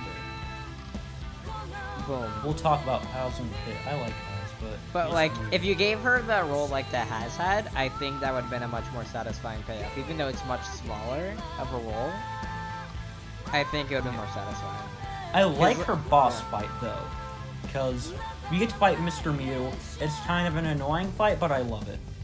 I loved it until I decided to start grinding for Black Cat pins. Oh, we don't talk about the Black Cat grind. I could talk about grinding all day, but we're not going to, and we're gonna move on to the other rune bringer, Tsutsukiki. I love him. Selfie. Yes. Tsutsukishi's entire character is great, because, like, he's basically, like, the main rune bringer. I feel like he got all the character development that Tsugumi should have gotten at least some of. Because, like, he's, like, the main representative. You get to know him throughout the entire game. Like, his character arc, you meet him on, like, your first day, and then his character arc wraps up around, like, the second to last. With ignoring the weird time travel days. So, like, Tsutsukiki, really good. I love him so much. And, like, his entire character arc of being like, oh yeah, I'm just a normal player like you. Psych, I'm a Reaper. Psych, I'm actually trying to stop Shiba because he's not like, he used to be different back then, man. I want to play Reversi. That's just like his entire character. I'm blurry photos, but there's just so much to love about him. Yeah, he's a very fun character. At first, I wasn't like too crazy about him, but especially towards the end of the game, I really began to like him a lot more. With one small caveat. His boss fight. Frick, that fight. It's so hard. Like, it's like, oh yeah, this game has had like some difficulty spikes from like the week 2, like day 1 dive. That one sucked. But like, it won't difficulty spike before the end, and it does, and it's really hard, but I felt so cool for beating it. It wasn't like once you like understand the fight, it's not like too hard to do. My thing with it is that I wish there was, if you died on phase 2, I wish it let you retry that phase, because learning how to dodge like the big sweep attack there that like one-shots you is not easy. And it took me several tries, and for each of those tries I had to replay the entire first phase, which in itself isn't very easy to do. Yeah, the fight was annoying. But I did like how it's a reference to Ova's Cantus, Higashizawa. I'm curious if it was actually a reference, or if it was just... It takes place at the underpass. He does the sweeping attacks. Also, they show him in the original trailer in that noise form, so you're like, oh, I guess humans can turn into noise. Oh, I guess... So, like, whoever Tsugumi turns into, like, Gruss, you're like, oh, she might still be a player. No. If you made that connection, you're just like, oh, wait a minute. No, these guys are Reapers. We'll talk about the Shinjuku Reapers in a bit, because I want to talk about their wings and their lack of it. But, yeah. There's a reason. Not a good one, but there is a reason. Plot twists. That's it. That's the reason. They don't... Kid. But yeah, Tsutsukiki, really fun character. He also has like a gimmick, which a lot of gimmicks were like kind of toned down for like non-returning characters in this game. Like speech patterns? Are you talking about like? Yeah, like gimmick speech patterns. Like he talks about Reversi. He's like Higashizawa, who talks about like Fudershu, who talks about math. Like he has like one of those. Talking about rivers. Yeah, like, Tanan and Moto, like, the gimmicks are more so distributed to, like, every of, like, the teams, and, like, what was Hishima's gimmick? He had none. He was just, like, Hishima. No, like pretty much what's none of his the Reaper. gimmick? None of the, Like straight the up Reapers, Shinjuku Reapers have them. like, the exception is, like, Shiba. And, like, Oh, yeah, Shiba did. Yeah, he had fire. But, like, Kai didn't talk. That's not even a gimmick. I guess it's time to talk about the Reapers. So, Kaie, love him. He is a small child, but not. He also doesn't speak except for when he does. And he fortune tells, but you don't actually get to go to a shop, which feels like missed potential. Yeah, definitely. Like, it could have been nice to have, like, I don't know, some sort of gameplay mechanic tied to it, even if it was something stupid. Like, maybe it was a way where you could find out how, like, pen mutations work. I don't know, but, like, it would have been nice to just go there. I love him and Rhyme as a dynamic duo, though. It's so, it's very good. I love it. Yeah. Hacker Rhyme is great. We'll talk about her in a bit. So, other Reapers. We got Ayano. Ayano is the big sister with the iguana. They don't explain the iguana. Its name is Shoka. The iguana's name is Shoka. That's just a weird detail. Unless it's Iggy. It's Iggy in another day, and it's Shoka in the main timeline. Yeah. I just like how... Again, I just like how they don't explain the iguana. They just don't talk about it. Yeah.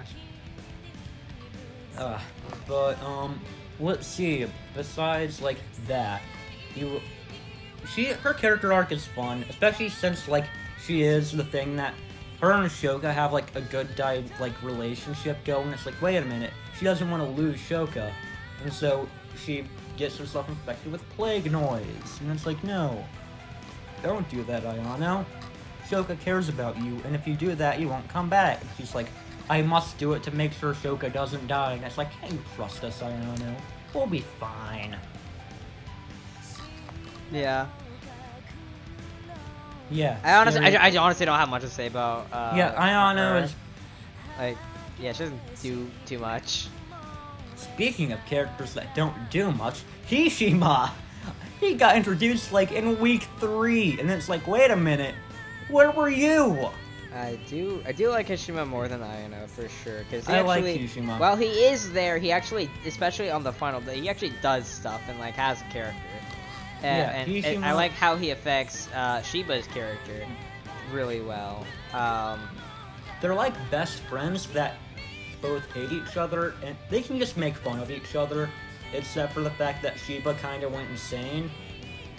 Also, we'll save Kubo for last, for obvious reasons. Well, Kubo for the last of the Shinjuku Reapers because reasons. Wait, who? I don't know. Wait, what are we talking about? The Shinjuku Reapers, you know, all, okay, I don't actually know how many Shinjuku Reapers there are. I was gonna make a joke and subtract 1, but it's free. Yeah, never mind. Yeah. Hishima has 1 glove. That's neat. Let's move on to Shiba. They designed Hishima's character before he was actually even written into the story. So his character design has nothing to do with his actual character. Yeah. But we are going to talk about Shiba, who probably didn't have that, and I like Shiba. He has fire, but butterfly. He's very boss cool. Fight. He is the opposite of cool. I regret to inform you, he is very hot. Okay, alright, that's fair. Things are really starting to heat up. I know some people complain that he didn't get a noise form, and well, I accept that as a valid complaint. His fight was perfectly cool on its own, perfectly hot on its own, and I loved it. It was so good. I love like the a wave of Shibas that can attack you, like the meteor.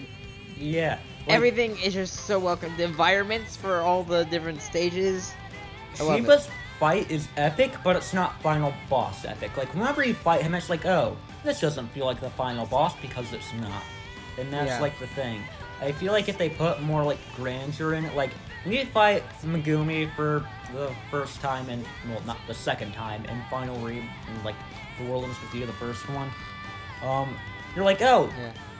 this seems like it could be, like, maybe a final boss, or, like, maybe a build-up to, like, a even finaler one. Yeah. And it's like, oh, this is, like, epic on its own. Maybe things will happen. And it's like, nah, Shiba's just there to, like... He doesn't do, like, a good job at tricking you to thinking there's not... He doesn't make you think there's not more, okay? That's basically it. That's fair. But I love his fights so much.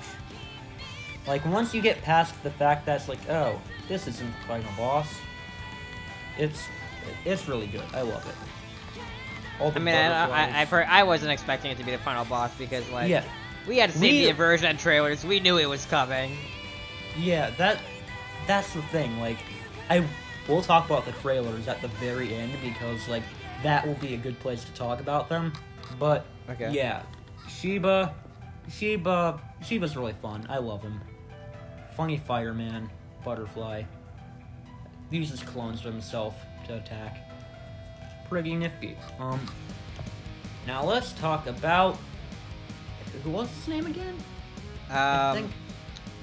Apparently, here's something, I haven't verified this, but I've been told, or heard, that apparently, now the community has been joking, calling him Redacted, but apparently the freaking art book actually calls him Redacted.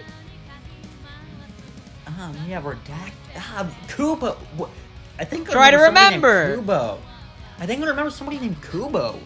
I don't Let's remember anyone talk named I don't think there is a character named Kubo, but I'm just gonna keep talking and pretending as if there was a character named Kubo. Like, we'll just make it up as we go. Is this bit getting old? I don't know. Let's talk about Kubo. So, Mr. I Forgot is very fun. He talks like his accent and like mannerisms really fun. You're like, I hate this dude. I want to punch him in the face. He was so well written. I love him. Yeah. And it's like, he's a really good twist villain, because honestly, I didn't really see it coming. Neither did I. Even though you see him in the final trailer, it's like, oh, maybe he just didn't die when Show, like, punched him in the face or whatever. I thought he might be, like, one of, like, the penultimate things, like, kind of like a, Yeah. like, henchman or, like, spokesperson for Shiba. And this was, like, it's like, you don't even get to see Shiba. You just get to deal with, like, his underling, Kubo. That's what I thought. I was wrong. My one complaint about Kubo as a twist villain is that you get a good idea of, like, what his, like, goal is. He wants to convert the city. But then Haas just takes care of him. Like, Haas just shows up and it's like, oh yeah, I'll take care of him. And it's like, wait a minute, no, you can't do that. I wanted to punch him, not you. But the final boss makes up for it because that boss is good. Okay. Now, I very, very much wished we could have gone a Kubo fight because, like, come on, I want to score up with an angel. Like, oh, that could have been so good. And you know what's even more messed up? Because, like, as cool as the final boss we got was, originally Haz was meant to be the final boss. Yeah. And if they would have just made the narrative decision to make that Haz's noise form, everything would have been so much better. Because it's like, plot twist villain, Kubo's the main guy, oh no, and then Kubo gets obliterated in a second, and you're like, geez, who is strong enough to do that? The final boss, go fight him. I do like how they handled the final boss, though, in that it's like, all the SSL pulvers is being merged together due to Haz, and it's like, okay, you have to fight your own actions now. This is the result of your mistakes. You have to take care of it. And it's like, oh, that's neat. Fair, but in a character-driven story like The World Ends With You, I think it's much more fitting to fight a character at the end. I mean, you're basically fighting Rando's past mistakes, which I think is pretty neat. You're more so fighting a concept than a character. Yeah. Also, I like how we're getting way off topic from Kubo. Oh yeah. But I do like how the number of, like, tails represents, like, each, like, time you replay. That is true. But yeah, back to Kubo. Kubo! Xander Mobus, I swear, you are like a god. That, like, voice performance. Oh, I love it. It's so good. That, like, the one line I've never gone out of my head since, where he says plot twist kid. It's like, oh, it's so good.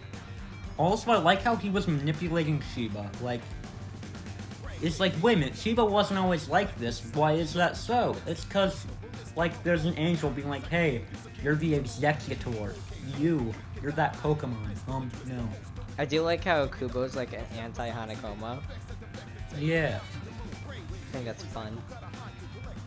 Kubo, love him. We gotta move on to other characters, namely the Shibuya Reapers. They have wings, unlike the Shinjuku.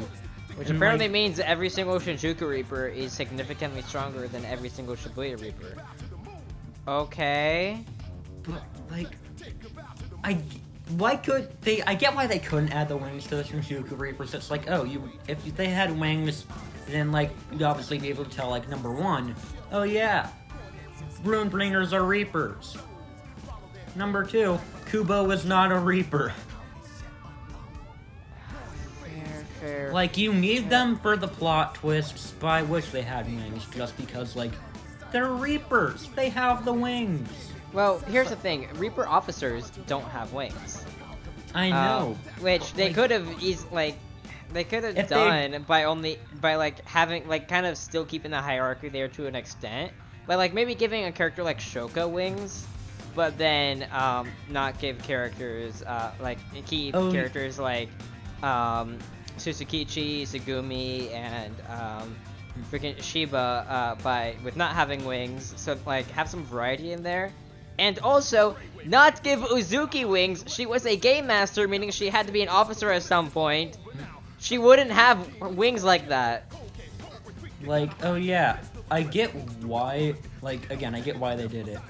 But also, like, freaking, if they at least did the thing in the original game where, like, the game masters would show their wings and then, like, they transform, that'd be cool. But they didn't do that, so it's like, do they just not have wings? Other Shinjuku Reapers have wings.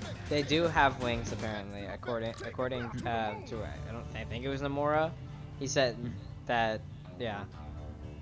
But let's talk about returning faces. Let's talk about Karya. Karya's back. He's taking more actions than he used to. Sort of. He's like he's still Karya. He wants to be laid back, but he's kind of just here to be like, hey, Wicked Twisters, you should do this. And it's like, wow, thanks, Karya. We'll take your advice, maybe, if we want to. Honestly, I don't have much to say on Karya, just because, like, he's, at least to me, seems pretty similar to how he was in the original. Yeah. However, Ooh. Someone got a suit! It's time to talk about Uzuki, because Uzuki has a suit now, and she's she's better. Just by default. She's still like Uzuki. She cares about the rules, but Karya's been there to be like, hey, we need to break the rules or else we're all going to die. And she'll be like, fine, maybe, technically, there might be a loophole. And it's like, girl, the city's dying. You don't have time to care about the rules. I did really enjoy Uzuki. I also enjoyed their dynamic. I wish they would have. It might have been hard to do while still making it like more newcomer friendly. But I wish it would have played more into how they weren't partners anymore and had like a sort of like side plot of them like slowly like liking each other again and wanting to work together again. Yeah. Okay. It was kind of very background. Yeah. I think we need to talk about... Okay, we gotta talk about Coco, and then, like, the Angely Boys, and, like, maybe Shiki and Ryan. That's about it. But let's talk about Coco. I love Coco so much. I always liked Coco, and they did her so well, and I know that aggravates people since they want to hate Coco so much. You can just keep on humming passive-aggressively, but I will keep on rambling about why I love Coco. So, Coco, just like, her and Neku are best friends now, and I love that, because it's like, wait a minute, you are friends? It's very funny, I do like that. And Coco's, like, lines in this game are just great because, like, remember, like, you did the funny math thing and I did the ew. And it was like, wait a minute. Minimoto! The Minimoto! It's just like, Coco's character arc is... It's like, oh yeah, I am here. I'm wandering around Shibuya. Get it? So... Oh, you did humor. Whoa! That's not meant to happen on this channel. I'm just meant to be kind of... I am the muse for which art is born. I am not meant to make it. So, Coco. Coco, I love her so much. Her voice lines are great. Like, everything she does is just amazing. I love Coco so much. Actually, specifically, actually, let me pull up the person, because... Kikana Turnbull? That's her VA? Yeah. Okay. She did such a good job. I was like happy that they brought back Coco's original voice actress, and then I realized she didn't have an original voice actress. She never spoke in any of the original appearances. She just so happened to sound exactly what I imagined Coco to originally sound like. And that seems to be the general consensus for everyone. And like that's just like such a good job. Also, I will admit that her text speak from the original was kind of annoying, but I'm glad the direction they took. I liked the direction they took with her lines though. It's very like that is fair. Girly and like, oh yeah, Minimoto. Kawaii. It's like, yeah, it's just great. I love Coco. Which actually fun, interesting tidbit because Coco said to hang out in Harajuku most of the time.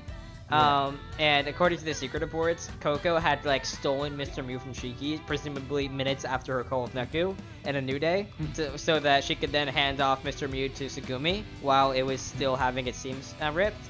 Tsugumi in a New Day is in Harajuku when we get our visions of her walking down the street. So that's where Coco typically hangs out, and interesting tidbit. Also, we're going to ignore the fact that she made Disney's tapir because I'm still not sure how she did that. We don't talk about the weird plot gaps from A New Day. Those don't exist, just like Kubo. But you know what also doesn't exist? And what I really wanted, like, I swear. The one thing I wanted for New Day. The one thing everyone wanted for New Day as a payoff. Like, as much as people wanted to see Neku reunite with Shiki, Neku come back to life, us to find out what happened in Shinjuku, why Sho's alive, you know, that's some great payoff to have, okay? Yeah. But the most important thing they needed to get payoff is we need to beat this child into the ground. I don't care how much you like Coco. A Coco boss fight would have been amazing. And it didn't happen. Neku would never attack his new best friend. Okay. That's fair. That's fine. That could have show up till the end of the game anyway. You could have had to have it earlier. I just wanted to smack her. Okay. I'm not sure where I should have put this. Probably in gameplay. We'll put this in part 2 maybe. But I wanted to talk about like missed opportunities and with especially like boss fights. Like there were so many missed opportunities for boss fights. Yeah. But we'll talk about that next time in part 2 because this is going on for a while. But we're not done yet because we have a few returning characters. Then we'll talk about our favorite composers. Hacker Rhyme. All right, what's some I like? Hacker Rhyme, yeah. Hacker Rhyme. I like how Beat was just like, oh yeah, she doesn't tell me anything, yo. She just told me she's in. And it's like, good enough for me. Yes. Just play the trope absolutely straight, and I love it. Because Beat wouldn't understand what, like, all the technical language. So she's just like, I'm in, and it's like, yes. You know, Rhyme just slapped her keyboard a few times, and I'm in. Yeah. Yeah. Rhyme is great in this game. Rhyme uses Discord, probably. Rhyme's dive battle. Oh god. That T-Rex. I do like it because Another Day, a lot of the things in there set up presumably future games. And it seems to be setting up some sort of like interdimensional trickery going on because Rhyme makes references in her thoughts to other universes, like mentioning how she is the spy from Another Day original. I think it's more so a result of the soul pulverous things flying around. Because Rando fucked up the timeline so much. Dude, why didn't the TVA come and steal Rando? That's my Loki reference. That's my daily Loki reference. I don't have Disney Plus. Oh, rip. Yeah. So, freaking Rhyme is great. Hacker Rhyme. Shiki has eyeballs. Let's talk about Shiki has eyeballs! Jesus Christ. Okay. Okay. Look. Shiki can look, because she has eyes now, and they're brown. She has brown eyeballs. I love it. I'm still going to censor them and poorly animated. I have to. And if you ever do Neo poorly animated, have her lift the sensor bar off, like a pair of glasses. You know I'm going to do Neo poorly animated. I want to do it instead of part 2 because I have Neo on the brain. But we'll talk about part 2 whenever that happens. Maybe, probably not. I'll do like a big cast gathering once poorly animated 1 is done. We can talk about it then. But Shiki's back. She's there for like one reason. It's like, oh yeah, I'm Shiki. Hey. And it's like, wow, this is only here because Neku's back, isn't it? And it's like, yes, but we want eyeballs. Yeah, Shiki honestly doesn't do all too much in this game, as hype as it is to see her. She frankly contributes very little. Even like character-wise, she's just mainly there to be happy that Neku's there and be sad that he's not there. Which, obviously, she's capable of way more, but because of, like, the plot and the situations she's in, she's never really given the chance to show off the range of character that we know she's capable of. And we know... She's just there to help Tsugumi get out of her Horcrux. Yeah. And we know, like, she totally is capable of a wider emotional range than crying that Neku's not there, and crying that Neku is there. Because, like, we see in descriptions for, like, the Gatonera shopkeeper, that, like, she was moved by, like, the way, like, Shiki was and stuff. Like, it's a shame we didn't get to see that. Oh, but, oh well. Maybe next time, Shiki. I would talk about Eri here, but I guess you can shove that into missed opportunities. Yeah, and we gotta talk about a certain composery boy.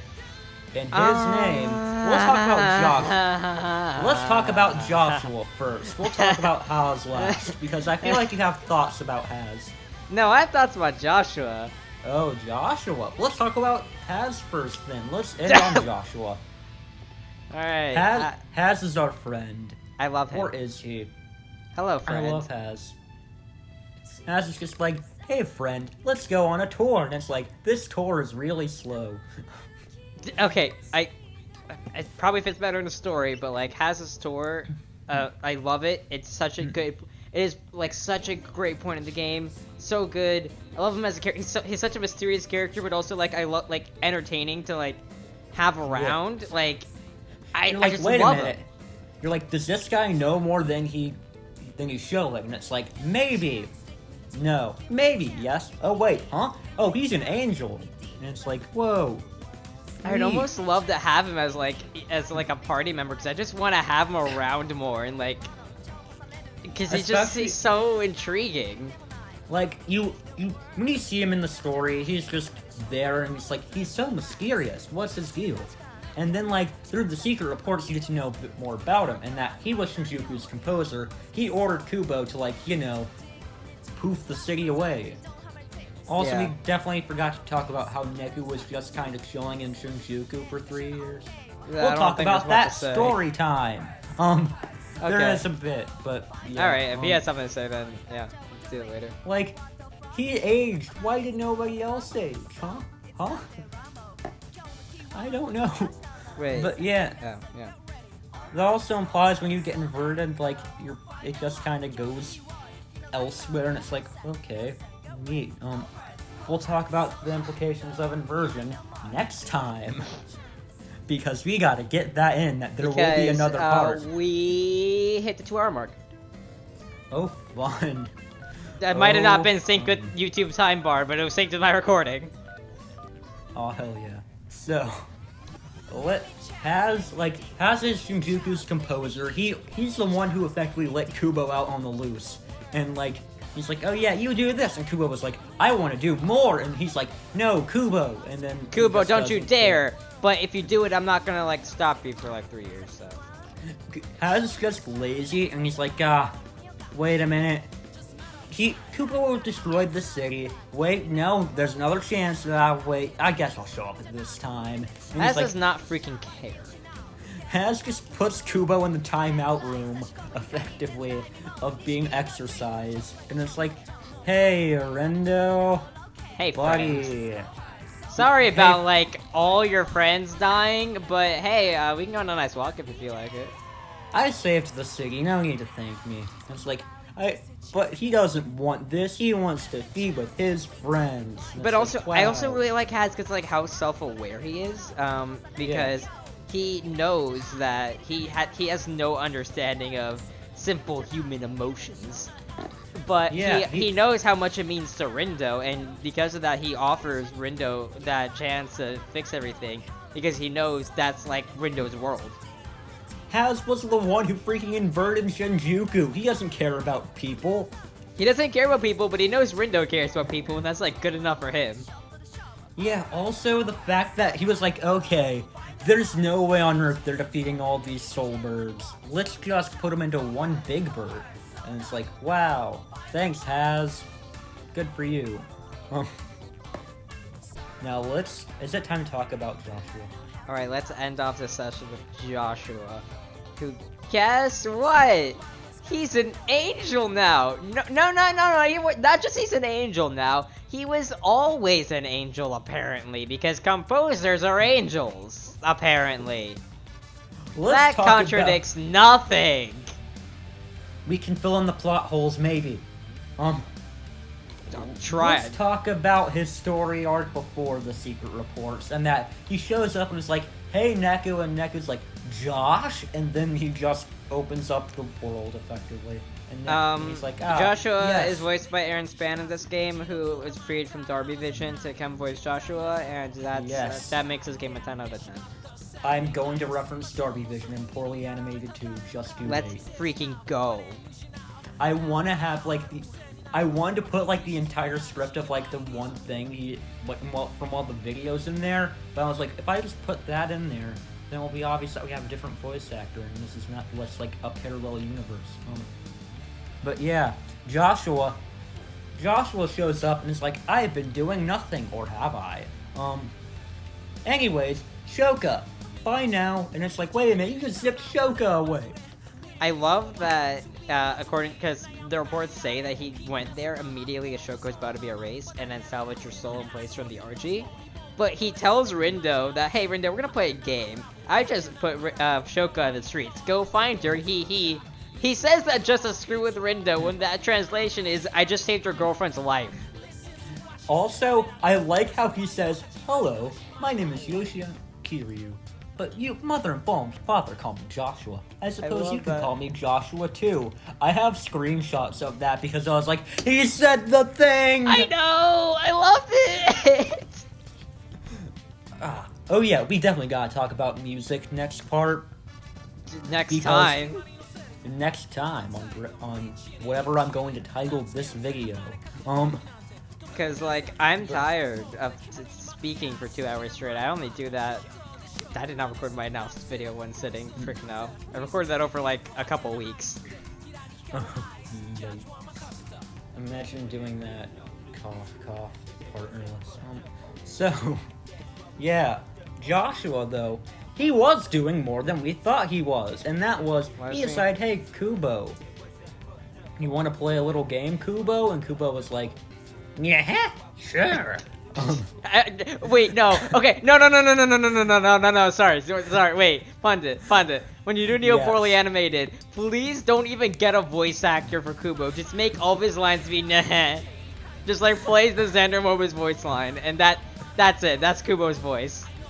I want to make Kubo very, very different somehow, just so it's just the pure contrast. No, like have like the scene where like at the end where like Kubo just shows up, and Rendo's like, whoa, and Kubo just Rendo's like, wait, you were in charge all along? I can't believe that. Or, hear me out, I want to have it to where Kubo just doesn't exist in it at all because he got exercised in the original game. Oh, there's so many good opportunities for this. Yeah, oh, it's so but good. Look, back to Joshua because my Okay. iPad is about to die. Oh, frick. So, Joshua played a game with Kubo, but he's like, well, looks like we gotta be hands off. Time to pick a new proxy. Bang. Look, here's question. this kid. Can I ask you something? What was Yes. like the game? Like, what were they playing for? For Kubo to not destroy the city. That's it. That's literally the entire game from what I've gathered. Like, oh yeah, Kubo wants to destroy the city, but Joshua's like, no. So People Joshua already- Joshua's like stalling Kubo basically. Yeah, it's one of his games. He likes to play games. Okay, that's fair. Joshua's like whole purpose is like, oh yeah, let's play a game. If I win, city gets to stay. If you win, city gets to go bye-bye. It's like the opposite of his original game. I do wonder though, because if this was Joshua, organizing the game, would he have taken an entry fee from Kubo? Entry fees are dumb according to Shinjuku, so no. I know, but like Joshua will take any excuse ever to take an entry fee. He took an entry fee from Neku at the end of the original, and they don't even say what it is. He didn't take Rendo's entry fee, did he? No, because Rando didn't play a game with him. He only played as a proxy, but he wasn't a player. For sending Shoka back, though, I don't think he took the entry fee for that. That wasn't a real game. That was just Joshua screwing with him. Yeah, but he'd do that anyway. So, he's like, oh yeah, we're gonna play a little game. City gets to stay, I'll pick my proxy. Here's the one that has, like, the crazy time distorting powers. Here. And it's like, wait a minute, doesn't that help freaking Kubo? And it's like, maybe. And it's like, I'm an angel. Isn't that neat? I am Joshua. He he he. And yeah, that's basically his entire story arc in this game. Like, he wanted to save Shibuya, so he picked a proxy and had to sit back the entire time. Yeah. Which, like, that's the Joshua move. Like, he had his time to shine in the original. Yeah, that's fair. Like, it makes sense that he didn't have like a super huge role. But I would have liked something a little more, maybe. Yeah. Speaking of characters we wish we had a little more, like, this is kind of a character. Hanakoma. He wrote the reports again, but he's not in the game. I was really hoping Fred he was is. in the secret ending. Oh, frick, yeah, Fred. But I was really hoping that he was in the game as, like, maybe even in the secret ending. Like, maybe Hanakoma has had a conversation. Like, I love this so freaking much because we didn't see updated design Hanakoma, and that bothers me. But at He the very just be least, bare-chested since Fred stole his jacket. I swear. Okay, like, I need to know if I ever meet Gen Kobayashi. Like, I need this information. I'm gonna ask him. When you designed Fret, you gave him the same exact vest that Hanakoma had. Tell me, is there any sort of reason or correlation to them having such similar vests? And I like how every single time we bring it back to Fret is Hanakoma. Like, this is what you were getting into when you brought me into this discussion. This is how we're going to have to end the video. Fret is Hanakoma. Okay, but legitimately, one of my favorite things ever is seeing like characters get redesigns, like after like a period of time. Like the first thing that comes to mind is like stuff like Three Houses. I loved seeing like updated like how they look in the future, and I want to see updated Hanakoma so bad, and it didn't happen. I could talk about Three Houses. That game. I have thoughts on it, but that's not this That's video. not. Wait, yeah, no. I love the Reapers game they played in Three Houses. I can't believe Clyde was actually the composer. I know. It was really crazy. Claude. But I said Clyde. I have invented the new house leader of House Pundor. His name is Clyde, and he is diagonal.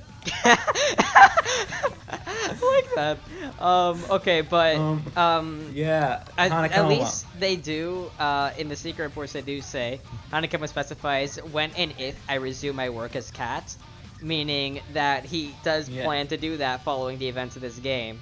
So that's like, I hope soft confirmation that Hanakoma will be in the next game. Please, I'm begging you, I swear. Yeah. I need him, and I need Bart Flynn back as him. I will say this though, I was kind of hoping like Hishima would be like the Hanakoma figure of this game because he's so mysterious. You meet him at the 3rd week for Pete's sake. Like, he could have been like the writer of the secret reports, he could have been an angel, but no, that's Kubo's job. Yeah. Just imagine I was hoping if like Coco wrote the reports. I was really hoping that like a character from this game would write the secret reports, but it was just Hanakoma again, which was also neat. Which, But like, people who honestly, didn't I'd play the rather first would be have confused. him write the reports than not be here at all. Yeah. Because I swear, if he wasn't here at all, dude, I wouldn't sleep until the next game came out because I would just be like, they didn't deconfirm Fret being Hanakoma. Yeah. Well, I think that's about everything. Yeah, see y'all in the next time video, because, frick, this is long. See you in part 2, in which we'll talk about things I've talked about a lot, namely being music. But See you in we'll a also sequel talk in about- 14 years. I'm not going to take that long, maybe.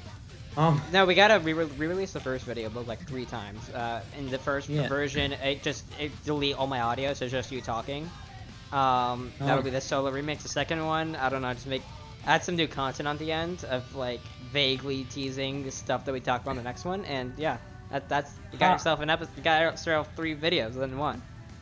Ha ha ha! My iPad is at 1%. Let's Subscribe end to this Black- now. To subscribe to Black Jupiter, I live there sometimes. No, I don't live there. What? I make videos that go on that channel sometimes. I swear. Black Jupiter. Also, go on Brainy Cat Cafe, my Discord server. Random is also there. You can Hi. if you go on Black Jupiter, you can see him freak out over Shadow. Sneak peek. I think we both freaked out over Scramble being in the game, but not really. Anyways, let's end this. Bye. Wave at the camera. Bye. Yeah. There is no camera. It's okay. It's Can I? me. When do I end the recording? Yes, in the recording. Ah.